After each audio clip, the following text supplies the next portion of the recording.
உங்களை சிரிக்க வைக்கக்கூடிய கிரிக்கெட்ல நடந்த 4 ஃபன்னியான ரன் அவுட்ஸ். நம்பர் 1 1986 நியூசிலாந்து இந்தியாவும் ஒரு ஓடிய மேட்ச் ஆடி இருந்திருப்பாங்க. அந்த மேட்ச்ல நம்ம எல்லாருக்கும் தெரிஞ்ச கிருஷ்ணமாச்சாரி ஸ்ரீகாந்த் ஆடி இருந்திருப்பாரு.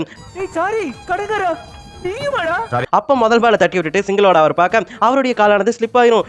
ஸ்லிப் ஆகி கார்ட்டூன் கேரக்டர் மாதிரி திக்கி திணறி விழுந்துடுச்சு ஓடி இருந்திருப்பாரு. அப்படி ஓடினதால ரன் அவுட் ஆகி இருந்திருப்பாரு. அதை பார்க்கும்போது காமெடியா இருந்தாலும் உண்மையில பாவமா இருந்துச்சுங்க. நம்பர் 2 ஆஸ்திரேலியன் பவுலர் பில்லி ஸ்டான்லக் ஒரு பிபிஎல் மேட்ச்ல ஒரு ரன் ஒன்று ஓடி இருந்திருப்பாரு.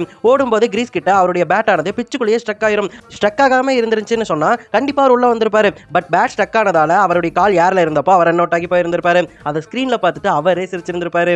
நம்பர் 3 1995 நியூசிலாந்துக்கும் சவுத் ஆப்பிரிக்காவுக்கும் ஒரு டெஸ்ட் மேட்ச் நடந்துச்சு. அதுல ஷான் தாம்சன் கட்டையை போட்டு ஆடிட்டு இருந்தாரு. அப்படிதான் மறுபடியும் ஒரு கட்டையை போட்டிருந்தாரு. கட்டையை போட்டவர் என்ன நினைச்சாருன்னு தெரியல. திடீர்னு போட்டோக்கு போஸ் கொடுக்குற மாதிரி சல்லா மாதிரி அப்படியே நின்னுட்டாரு. யார் அவர்கிட்ட போய் ஸ்டாச்சுன்னு சொன்னாங்கன்னு தெரியல. சல்லா மாதிரி நகராம நின்னுட்டே இருந்தாரு. இதுக்கும் அவருடைய கால் கிரீஸை விட்டு வெளியே இருந்துச்சு. அவர் நகரவே இல்லை அப்படின்னு தெரிஞ்சுக்கிட்டு ஆன்சே குரோனியா என்ன பண்ணாருன்னா பாலை எடுத்து ஸ்டெம்பில் அடிச்சிருந்திருப்பாரு. குரோனியா பால் எடுக்க போனப்ப கூட தாம்சன் நகரவே இல்லை.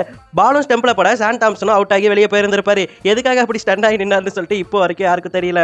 நம்பர் 4 இது பேட்ஸ்மேன் பண்ண காமெடி கிடையாது, ஃபீல்டிங் டீம் பண்ண காமெடி. ஒரு இங்கிலாந்து உள்ள ஒரு போட்டியில் பேட்டிங் டீம் ஒரு பால் அடிச்சுட்டு 2 ஓடி இருந்திருப்பாங்க. 2 தான் ஓட முடியும், 2 தான் ஓடி இருந்திருப்பாங்க. பட் அந்த பக்கம் இருந்த பேட்ஸ்மேன் என்ன நினைச்சாருன்னு தெரியல, 3 ஓட ட்ரை பண்ணி இருந்திருப்பாரு.